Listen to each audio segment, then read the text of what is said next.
Bismillahirrahmanirrahim. Assalamualaikum warahmatullahi wabarakatuh. Alhamdulillahirabbil alamin. Al-qailu fi muhkami tanzil, nahnu qasamna bainahum ma'ishatahum fil hayati dunya wa rafa'na ba'dahum fawqa ba'din darajat liyattakhidha ba'duhum ba'dan sukhriya. Wa asyhadu an la ilaha illallah wahdahu la syarika lah wa asyhadu anna Muhammadan 'abduhu wa rasuluhu wa safiyyuhu min khalqihi wa khaliluhu adda al-amanata wa nasaha al-ummah wa jahada fillahi haqqa jihadihi hatta atahu al-yaqin. Fa salawatullahi wa salamuhu alayhi wa ala alihi wa sahbihi wa man sara ala nahjihi wa istanna bi sunnatihi ila yaumiddin, amma ba'd. Qala Allah ta'ala fi kitabil karim, ya ayyuhalladzina amanu taqullaha haqqa tuqatih wa la tamutunna illa wa antum muslimun. Subhanaka la ilma lana illa ma 'allamtana innaka antal alimul hakim. Allahumma 'allimna ma yanfa'una wanfa'na bima 'allamtana wa zidna 'ilma. Allahumma ij'al istima'ana istima'an marhuma wa tafarruqana min ba'dihi tafarruqan ma'suma. Allahumma akhrijna min dhulumatil jahli wal wahmi ila nuril ilmi wal fahmi. Allahumma amin. Ikhwati fillah, wafaqani Allah wa iyyakum. Alhamdulillah, segala puji hanya milik Allah Subhanahu wa ta'ala, karena dialah satu-satunya zat yang berhak dipuji dalam setiap kondisi. Dialah yang telah menciptakan langit dan bumi, yang telah memberikan kepada kita berbagai macam kenikmatan dan karunia-Nya, meskipun terkadang banyak di antara manusia yang membangkang kepadanya. Dialah satu-satunya zat yang berhak dipuji secara mutlak. Adapun kita dipuji terkadang karena dua sebab. Yang pertama, karena Allah Subhanahu wa ta'ala sedang menitipkan sesuatu padanya. Ada orang dipuji karena harta dan kekayaannya, ada yang dipuji karena jabatan dan popularitasnya, ada yang dipuji karena keberhasilan bisnisnya, ada yang dipuji karena jabatannya, ada yang dipuji karena ilmu dan ketakwaannya, ada yang dipuji karena kebaikan dan kedermawannya, ada yang dipuji karena dia suka berbagi dengan orang lain. Tapi ingat, semua itu adalah karunia Allah Subhanahu wa ta'ala yang Allah titipkan pada hamba tersebut. Maka kita tidak boleh ujub, tidak boleh merasa hebat, karena semua itu adalah karunia Allah Subhanahu wa ta'ala. Yang pantas kita lakukan adalah meyakini bahwa semua itu adalah karunia-Nya yang sangat luar biasa. Allah berfirman, wa ma bikum min ni'matin faminallah.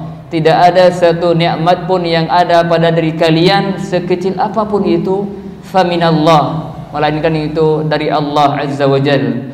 Jangan sampai kita merasa hebat sehingga kita terjebak ke dalam jebakan yang mana Qarun dahulu telah masuk ke dalamnya.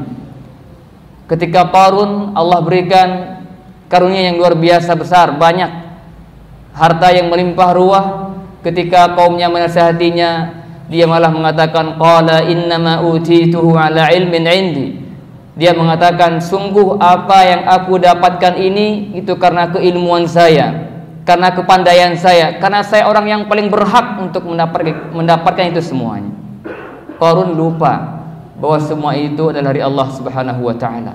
Maka jangan sampai seperti Qarun, hendaklah kita bersikap seperti Nabi Sulaiman alaihissalam. Ketika Allah anugerahkan kepada beliau kerajaan yang sangat luar biasa, yang tidak akan ada tandingannya sampai hari kiamat kelak, tapi beliau mengatakan, qal hadza min fadli rabbi, ini semuanya adalah dari karunia Tuhanku. Liyabluwani aashkuru am akfur, dia hendak menguji saya, apakah saya bersyukur atau saya malah kufur nikmat. Ini dua sikap antara Qarun dan Sulaiman yang bertolak belakang. Hendaknya seorang muslim ingat selalu akan sikap Nabi Sulaiman yang luar biasa itu. Jadi kita dipuji bukan karena kita hebat, tapi karena kita sedang Allah berikan nikmat yang hendaknya kita memuji Allah Subhanahu wa ta'ala karenanya. Yang kedua, kenapa kita dipuji oleh manusia terkadang? Karena Allah Subhanahu wa ta'ala menutupi aib, kekurangan, kesalahan dan dosa-dosa kita. Kalau bukan karena sitrullah, Allah menutup aib-aib kita, dosa-dosa kita, sungguh tidak ada yang sanggup mungkin duduk di sini berdampingan. Bahkan Rasulullah mengatakan, seandainya law kanat dzunubi raihah, kalau dosa itu ada baunya, tentu tidak ada seorang pun yang mampu duduk bersama saya. Maka hendaknya kita tahu, ketika kita dipuji itu bukan karena kita hebat, tapi rahmat Allah sedang meliputi. Ketika kita dipuji itu bukan berarti kita suci, tapi karena aib-aib sedang Allah tutupi. Maka jangan tertipu dengan pujian, tapi hendaknya kita senantiasa bersyukur kepada Allah Subhanahu wa taala dengan hati kita, dengan lisan kita, dan juga dengan anggota tubuh kita, dengan amalan kita. I'malu ala Daud syukra wa qalilun min ibadis syakur. Beramallah wahai keluarga Daud sebagai bentuk rasa syukur, wa qalilun min ibadis syakur, dan sangat sedikit hambaku yang bersyukur. Ikhwati fillah wafaqanallahu iyyakum. Rasulullah SAW bersabda dalam sebuah hadis yang diriwayatkan oleh Imam Al-Bukhari dan Muslim, beliau bersabda, ala wa inna fil jasadi mudghah idza salahat salaha al-jasadu kulluhu wa idza fasadat fasada al-jasadu kulluhu ala wa hiya al-qalb. Ketahuilah bahwa di dalam jasad seseorang itu ada segumpal daging. Jika daging itu baik, maka baiklah seluruh tubuhnya. Jika ia buruk, maka buruklah seluruh anggota tubuhnya. Ketahuilah bahwa segumpal daging itu adalah hati. Abu Hurairah radhiyallahu anhu mengatakan, al-qalbu malikun wal a'dha'u junuduhu. Hati itu bagaikan seorang raja, sedangkan anggota tubuh bagaikan bala tentaranya. Fa in tabal maliku tabat junuduhu. Apabila rajanya itu baik, maka tentaranya pun akan ikut baik. Wa in khabusal maliku khabusat junuduhu. Apabila sang raja buruk, maka buruk pula bala tentaranya. Dua keterangan ini memberikan satu pesan yang sangat penting untuk kita renungi, bahwa hendaknya seorang muslim memperhatikan hatinya, kesehatan hati, agar tidak terjangkiti oleh berbagai macam penyakit hati. Karena hati itu memiliki peran yang sangat besar dalam hidup seorang hamba, terutama yang berkaitan dengan ibadah kepada Allah Ta'ala. Bisa jadi ibadah zahir yang tampak begitu luar biasa, tapi ketika hatinya bermasalah, maka semua itu akan sia-sia. Kita semua dengar, sudah paham, sering disampaikan tentang hadis 3 orang yang pertama kali dijebloskan ke neraka. Mereka bukanlah orang-orang yang biasa, tapi mereka orang-orang yang memiliki amalan yang luar biasa. Para ulama, ahli ilmu, membaca Al-Quran, mujahid, orang-orang yang berinfak, tapi semua itu mereka menjadi orang-orang yang pertama kali dilemparkan. Kenapa sebabnya? Karena mereka bermasalah dengan hatinya. Mereka membaca Quran, mereka mengajarkan karena ingin dikatakan dia alim, ingin dikatakan dia seorang qari. Dia berjihad, ingin dikatakan dia seorang pahlawan. Dia berinfak, ingin dikatakan dia seorang dermawan. Faqad qil, itu semua telah dikatakan di dunia. Nikmati itu semuanya. Fasuhib ala wajhi hatta ulqiya finnar. Kemudian dia pun diseret di atas wajahnya dan dilemparkan ke neraka. Na'udzubillahi min dzalik. Ini menunjukkan bahwa hati bukanlah hal biasa, harus menjadi perhatian besar kita. Perhatian dengan casing penting, tapi perhatian dengan hati jauh lebih penting. Maka jangan kita sia-siakan hati kita, senantiasa kita berintrospeksi diri. Apakah hati kita ada masalah atau tidak? Karena ketika hati kita bermasalah akan melahirkan banyak penyakit-penyakit yang sangat berbahaya. Maka penting untuk kita mengetahui apa saja itu penyakit hati. Agar apa? Agar kita bisa terhindar darinya. Karena seorang penyair mengatakan, araftu syarra la li syarrihi walakin tawaqqihi. Aku mengetahui keburukan bukan untuk melakukannya, walakin tawaqqihi, tapi untuk menghindarinya. Faman lam ya'rifu syarra minal khairi yaqa'u fihi. Orang yang enggak kenal, enggak mampu membedakan mana yang baik, mana yang buruk, mana penyakit hati, mana yang bukan, maka dia rawan akan terjatuh ke dalamnya. Oleh karena itu, Hudzaifah bin Yaman mengatakan, kana an-nasu yas'aluna an-nabiyya sallallahu alaihi wasallam 'anil khair Dulu para sahabat biasa bertanya ke Nabi SAW tentang kebaikan. Wa ana as'aluhu anis syarr. Tapi saya berbeda, kata Hudzaifah.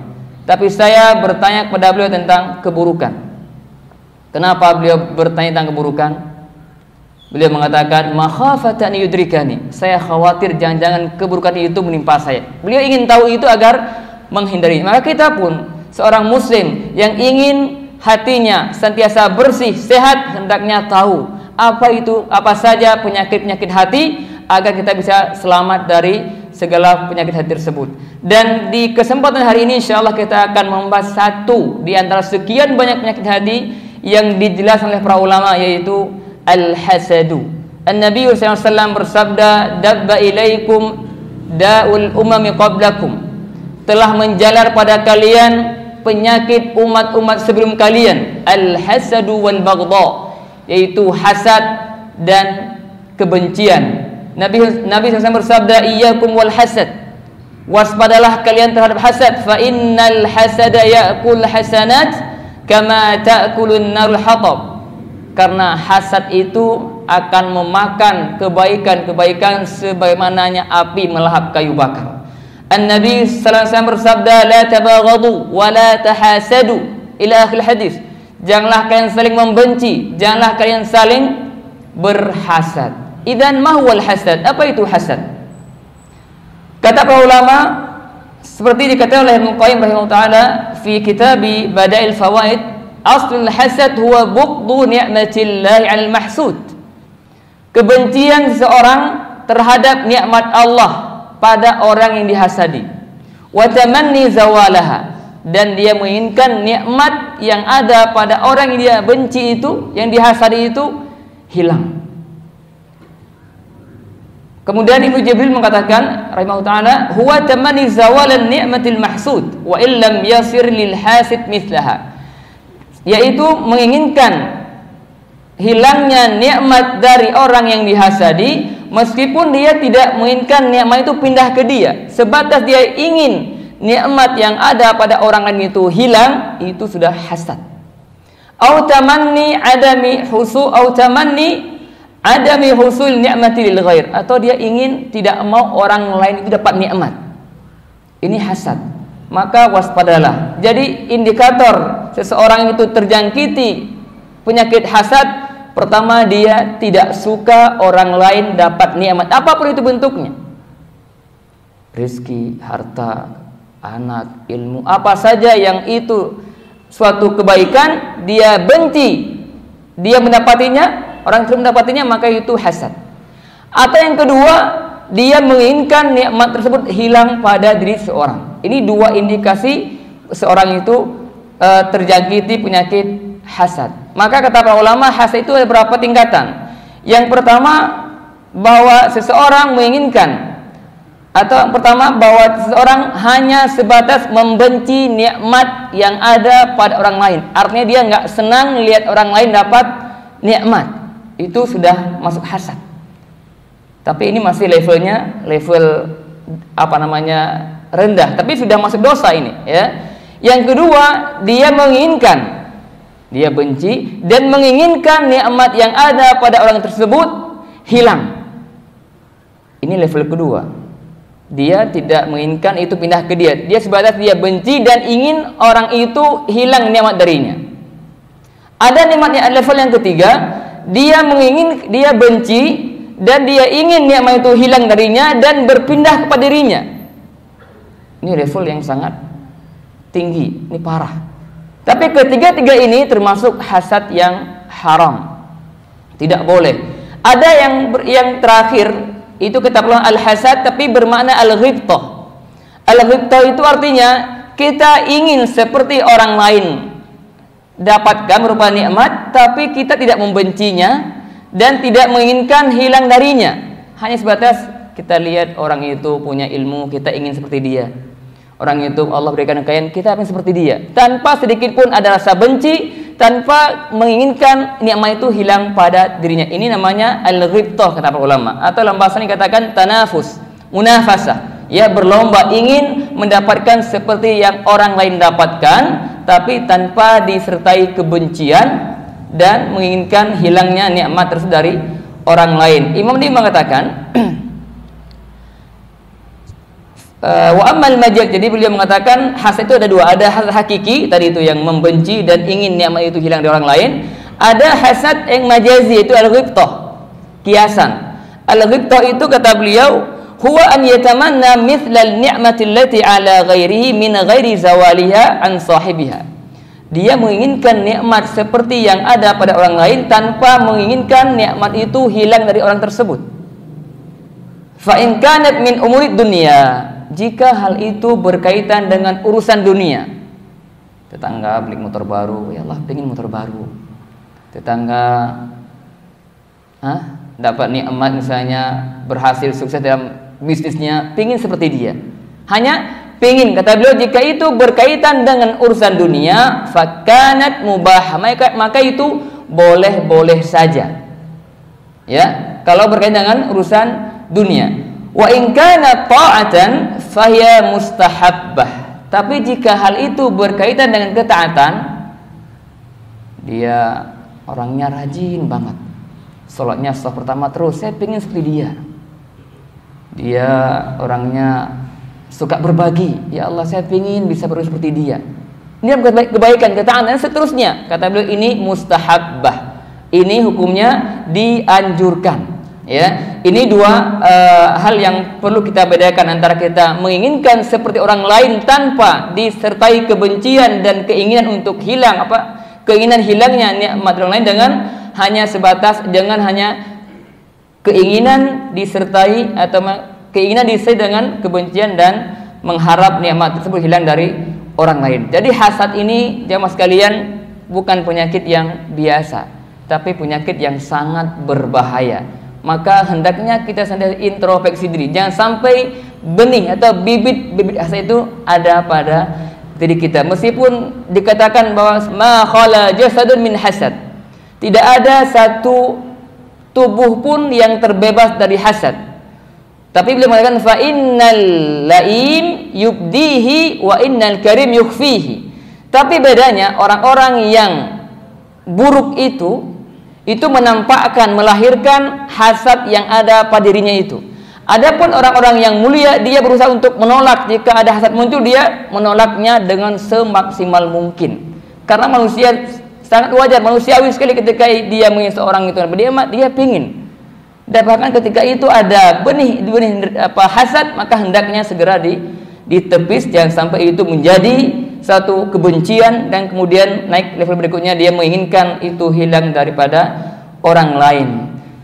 Hasad ini penyakit yang sangat berbahaya. Bahkan para ulama mengatakan hasad adalah dosa yang pertama kali terjadi di langit dan dosa yang pertama kali terjadi di muka bumi. Seperti dikatakan oleh Al-Qurtubi dalam tafsirnya, beliau mengatakan wal hasadu mazmum, hasad itu tercela. Wa sahibu maghmum, dan pelakunya itu senantiasa dalam keadaan resah, galau. Wa huwa ya'kul hasanat kama ta'kulun nar hatab. Hasad itu makan kebaikan dan sebagaimana api memakan kayu bakar. Wa yuqal, ini dikatakan al hasadu awwalu dhanbin usiyallahu bihi fis sama. Dikatakan bahwa hasad itu dosa pertama kali terjadi di langit, dan wa awwalu dhanbin usiya bihi fil ard, dan yang kedua dosa yang pertama kali terjadi di bumi. Fa amma fis sama fa hasadu iblis li Adam. Adapun di langit itu hasadnya iblis kepada Nabi Adam. Ketika iblis mendapati Adam Allah muliakan, iblis enggak terima. Iblis merasa dia ingin lebih baik, merasa mulia, dan ketika diminta sujud pada Adam, dia enggak mau. Kenapa? Hasad. Allah mengatakan, "Ma manaka alla tasjuda id amartuk?" Qala ana khairun minhu, khalaqtani min nar wa khalaqtahu min tin. Dia mengatakan, saya engkau ciptakan dari api, sedangkan Adam engkau ciptakan dari tanah. Kata iblis, bahan penciptaan dengan api itu lebih utama. Ketika diminta sujud, berarti ini Adam jadi lebih utama. Saya nggak bisa. Iblis nggak mau bersujud pada orang yang dimuliakan. Ini hasad. Ya. Yang kedua, ma fil ardi fahadu qabil habil. Yang kedua, dosa pertama di bumi itu adalah dosa hasad ketika Qabil menghasadi Habil. Itu Allah mengatakan wadkur naba abnai adam bil haqq id qarraba qurbanan fatuqbila min ahadihima wa lam yutaqabbal min al-akhar. Muhammad, sebutkanlah kisah dua putra Adam ketika keduanya diminta untuk berkurban. Maka fatuqbila min ahadihima, Allah terima dari salah satu keduanya itu Habil, wa lam yutaqabbal min al-akhar itu Qabil, dan tidak diterima dari yang satunya itu Qabil. Ya, lantas mengatakan qala aqtulannak, Qabil mengatakan saya akan membunuhmu. Bayangkan oleh kita, hasad itu bisa menggiring seorang itu sampai pada level membunuh saudaranya. Jadi jangan dikira ini hasad dosa-dosa biasa. Kemudian yang kedua, hasad itu adalah salah satu sifat buruknya al-Yahud. Orang Yahudi itu di antara sifat buruk itulah mereka hasad. Allah berfirman dalam Al-Quran, am yahsuduna an-nasa ala ma atahumullah min fadlih. Apakah mereka menghasadi manusia atas karunia yang Allah berikan? Orang-orang Yahudi menghasadi Nabi dan para sahabatnya. Ya, kenapa Nabi itu tidak dari kalangan Yahudi? Mereka hasad. Maka Allah berfirman, wadda katsirum min ahli kitabi law yaruddunakum min ba'di imanikum kuffara hasadan min 'indi anfusihim. Mereka tidak mau beriman, bahkan mereka menginginkan mengeluarkan orang beriman dari Islam mereka, dimurtadkan semuanya oleh mereka biar sama seperti mereka. Kenapa itu? Hasadan min 'indi anfusihim, karena itu hasad dari dalam diri mereka. Jadi ini diantara ayat yang menjelaskan tentang busuknya penyakit hasad. Ya, jamaah sekalian, bagaimana kita mengobati kalau misalnya kita terjangkiti penyakit hasad? Ya, yang pertama kata para ulama, hendaklah kita memperbanyak doa kepada Allah Subhanahu wa Ta'ala. Doakan, berdoa kepada Allah agar Allah bersihkan hati kita dari segala macam penyakit hati.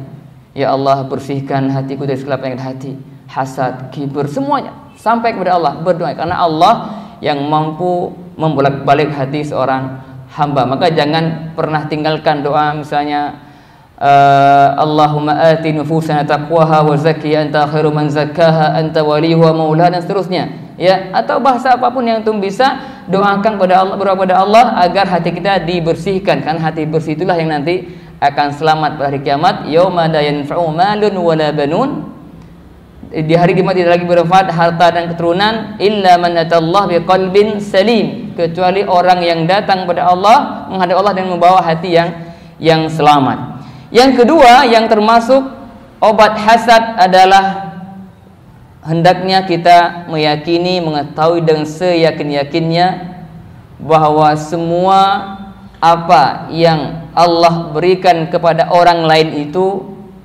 adalah itu karunia Allah. Atau kita yakin bahwa semua karunia itu berasal dari Allah SWT. Allah yu'tihi man yasha, Allah memberikan kepada siapa yang Allah kehendaki, berupa kekayaan, harta, popularitas, jabatan, itu semuanya pemberian Allah Subhanahu wa Ta'ala. Kalau mau minta sama Allah SWT, enggak perlu menghasadi orang lain. Pengen harta, was'alullah min fadli, minta pada Allah dari karunia-Nya. Pengen jabatan, minta pada Allah. Apapun yang kita inginkan, maka minta kepada Allah, tidak boleh menghasadi orang lain. Kenapa? Karena Allah memberikan kepada siapa saja yang Allah kehendaki karunia-Nya. Allah berfirman, lillahi mulkus samawati wal ardh. Allah yang memiliki kerajaan langit dan bumi. Yakhluqu ma yasha. Allah menciptakan apa yang Allah kehendaki. Yahabu liman yasha'u inatha. Allah memberikan anak-anak perempuan kepada yang Dia kehendaki. Yahabu liman yasha'u dzukur. Allah berikan kepada siapa yang Allah kehendaki anak laki-laki. Au yuzawwijum dzukrana wa inatha. Atau Allah berikan dua-duanya, laki-laki perempuan. Au yuzawwijum dzukrana wa inatha wa yaj'alu man yasha'u aqima. Dan ada di antara orang yang diberikan apa yang dimandulkan, artinya tidak punya anak. Semua itu adalah hibatullah, pemberian Allah, apa yang Allah bagikan untuk hambanya. Allah berfirman, nahnu qasamna bainahum ma'isyatahum fil hayatid dunya. Kamilah yang membagi-bagikan penghidupan di antara manusia. Jadi Allah berikan, fulan dapat sekian, fulan dapat ini, Itu semuanya Allah yang menentukan. Sehingga kalau kita tahu hal ini, beriman dengan baik tentang hal ini, semua itu anal fadla biyadillah yuti may yasha, bahwa karunia itu di tangan Allah dan Allah berikan kepada siapa yang Allah kehendaki, maka kita akan bisa terbebas dari hasad. Apa faedah hasad? Kalau mau minta sama Allah Subhanahu wa ta'ala. Ini yang kedua. Yang ketiga, hendaknya kita tahu bahwa hasad itu adalah penyakit yang sangat membahayakan diri kita, bahkan membuat pelakunya itu resah, tidak akan hidup tenang. Maka seorang ulama mengatakan, ungkapan yang disebutkan bahwa al-hasadu ma'adalah, qatala sahibahu, sungguh adil itu hasad, ya. Bada'a bi sahibi faqatalah. Hasad itu membunuh pelakunya dulu, keburukan itu langsung dirasakan oleh pelakunya sampai dia membunuh. Jadi hasad itu jangan dikira itu memperhormatkan, enggak, orang ini enggak nyantai saja mereka ada. Bahkan orang yang hasad lah yang mungkin tiap malam dia resah dengar orang yang itu dapat niat baru, dia gelisah, dia panas padahal lagi musim dingin. Itu semuanya terjadi kenapa? Karena hasad yang sudah menggelora dalam jiwanya. Maka kita sebagai seorang muslim hendaknya waspada dari hasad. Apa yang membuat Qabil membunuh Habil? Hasad. Apa yang membuat saudara-saudara Yusuf tega membuang saudaranya ke sumur tua? Hasad. Apa yang membuat Yahudi menolak kebenaran? Hasad. Jadi hasad ini melahirkan banyak keburukan-keburukan lainnya. Ada yang melahirkan kezaliman, bahkan sampai melahirkan pembunuhan. Maka waspadalah dari hasad. Semoga Allah Subhanahu wa taala bebaskan kita semuanya dari penyakit hasad yang berbahaya ini, dan semoga Allah Subhanahu wa taala berikan kita taufik untuk terus memperhatikan kesehatan jiwa kita, kesehatan hati kita, sehingga kita bisa senantiasa tunduk dan taat kepada Allah Subhanahu wa taala, dan kita menerima setiap takdir Allah Subhanahu wa taala dengan penuh keyakinan bahwa apa yang Allah takdirkan itu pasti baik bagi hambanya. Senantiasa berhusnudzon pada Allah Subhanahu wa taala apapun kondisi kita, karena Allah Maha Baik, tidak menentukan kepada hamba yang baik yang beriman kecuali yang baik-baik. Semoga Allah taala jadikan kita semua orang-orang yang baik, yang beriman dengan mantap terhadap takdirnya. Amin ya rabbal alamin. Demikian yang disampaikan, semoga bermanfaat. Subhanakallahumma wa bihamdika asyhadu an la ilaha illa anta astaghfiruka wa atubu ilaik. Assalamualaikum warahmatullahi wabarakatuh.